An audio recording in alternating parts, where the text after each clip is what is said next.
In this video, I'm going to show you how to use different types of controllers on the Xbox Series X and S version of Retroarch.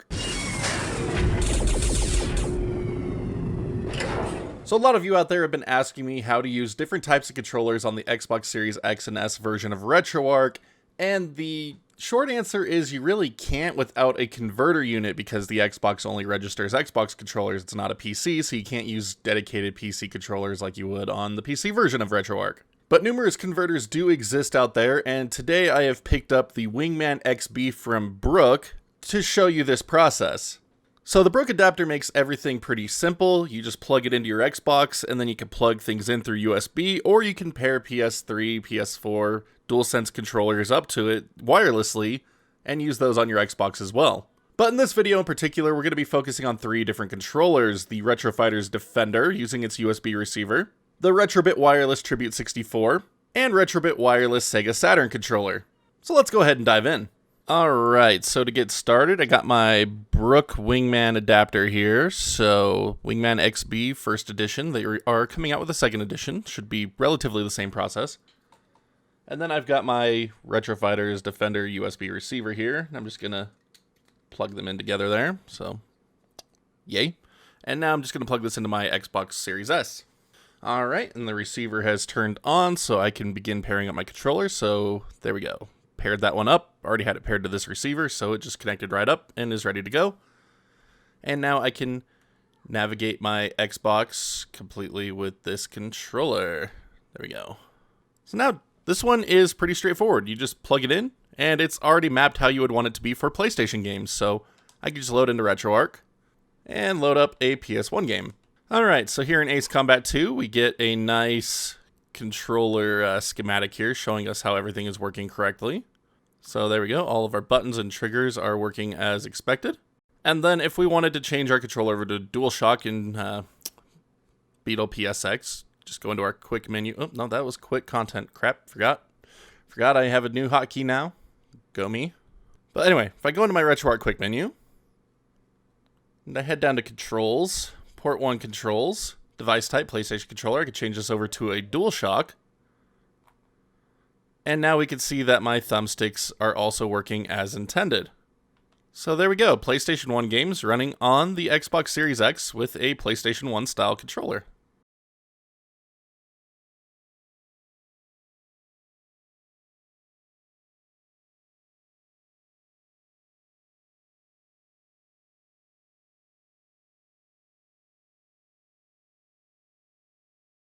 Again, this one is really straightforward and simple. Not much really needs to be adjusted to get this one to work. But let's move on to our N64 controller, shall we? So, Defender, go over there for now. Next up, we have our Retrobit Wireless Tribute 64 here, so the Ultra Edition. So, BrookAdapter, take out the Retrofighter's receiver, and then I'm going to plug in the Tribute 64 receiver, and then plug this back into my Series X. Or S, rather.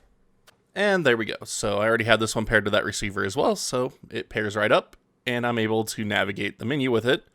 So one of the first things you're going to do when you get the Tribute 64 hooked up to the BrookAdapter is change it into X input mode. Otherwise, a lot of things don't work like the triggers here. So you can see that neither one of my triggers are working as intended. They should be firing or something. But we change the controller into direct X mode, or X input mode rather, holding Start and B, and you will see the second LED come on here. There we go. Now it is in X input mode. And now when I use my Z trigger, it fires like it's supposed to, but the button mapping is a little funky. So that's when you just go into your quick menu, and L3 and R3 are mapped to these two C buttons on this controller. So I'm probably going to want to change that hotkey for N64 emulation because you press both of these at the same time quite a bit. But head down to controls, but Port 1 controls. So our D-pad's good. So our B button is mapped to C1. So we want to map that to B. Our A button is our A button, so that's good. Our Y button... Our Y button, I believe, is this one. This is X, this is Y, so this is Y, so we want this on left C. So I believe that is CX plus. And then X, which is this one, is mapped to B. So we need to change that one to our down C. So I believe that is CY minus. And then we could just exit out of the quick menu to confirm. So, no, that is not the direction we want that one to go. All right. So we need this one to be X minus. There we go. Oops, wrong button. So there we go. No, I'm getting shot. We went out too far. He saw us. Stop it, you troll. But there we go. Our B button works. So this down C is not working like it's supposed to. It's not moving us anywhere. Anyway, so now we need to go to L3 and R3. I'm going to change this one to Z as well, actually. So LR good, start good. So we have this as X minus, so we need to change LR. So we need to change R to X plus.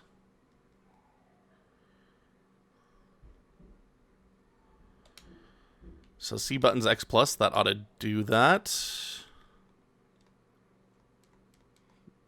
Nope, I have them backwards. Got it. Okay, so this one is X plus. And this one will be Y plus. Hopefully. Except that the Y's do not register. We saw that the X's do, but the Y's do not. Interesting. So just a quick confirmation that those buttons do register on here. Yes, they do. Just not as a C stick button. Interesting.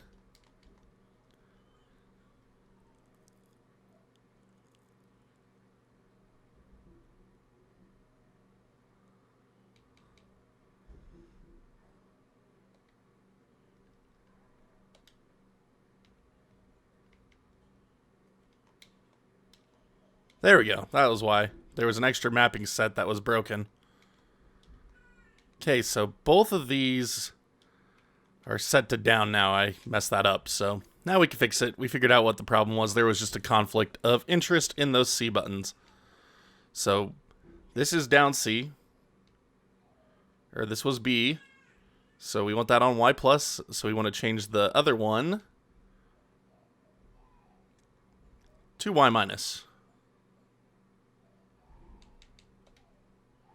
There we go. And now we have full movement support for GoldenEye 007. But again, I need to change that hotkey because if I try to move forward and strafe to the right, I'm going to change my... I'm going to open my quick menu rather. But now that I know that I've got the controller map correctly, I can back out of this. I can save this as a core remap file for this specific core.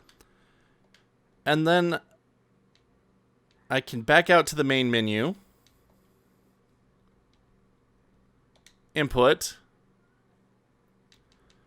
hotkeys, menu toggle controller combo. I could change this over to start and select.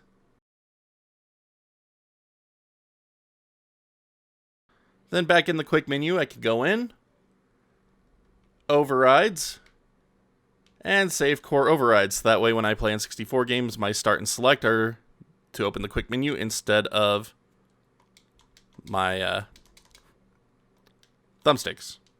So there we go. Perfect one-to-one mapped N64 controller for Xbox RetroArch.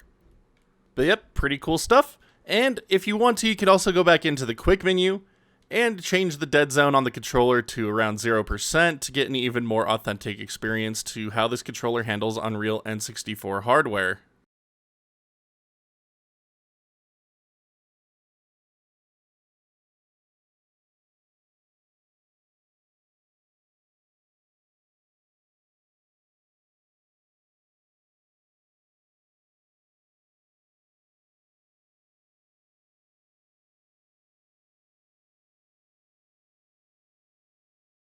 Alright, and moving on from our wireless Tribute 64, just going to put that over there.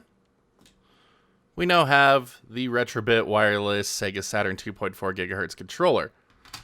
So this one does use a different USB receiver to the Tribute 64, so just gonna get my BrookAdapter and swap out that receiver for this one. Now I'm gonna put it back in my Series S. And with the wireless Sega Saturn controllers, you want to make sure that the LED is red. So if that's on blue, just hold Start plus B until it turns red. So that way you get full functionality out of this guy. But anyway, loading up a Sega Saturn game. Alright, so now I've loaded into Mega Man X Force for Sega Saturn because this is an easy one to see what our buttons are configured as because it has a full button config panel here. So by default, A is A, B is B, and then C is C. Look at that. That's actually all accurate. X is X, Y is Y, Z is Z. Perfect. So these are all mapped correctly by default. And then R, L, and R. LR, so plugging this one in, everything is mapped to their proper mappings by default.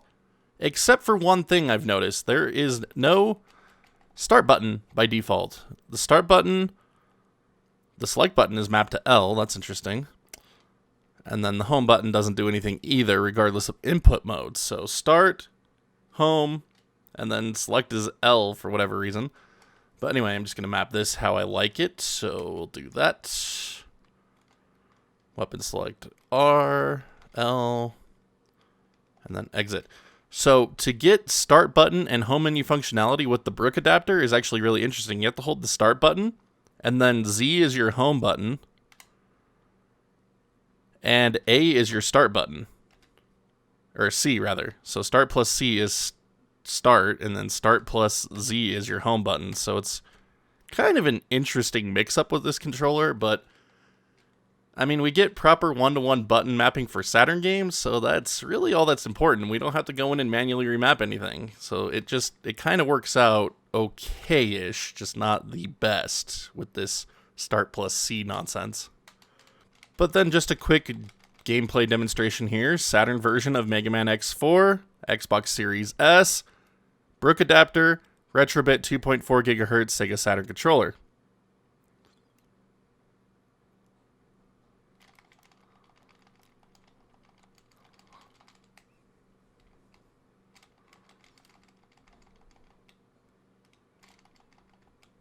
And of course, the BrookAdapter allows for far more than these three demo controllers I've showed you today to work on the Xbox Series X and S as a native Xbox controller that you can then use in your emulation projects.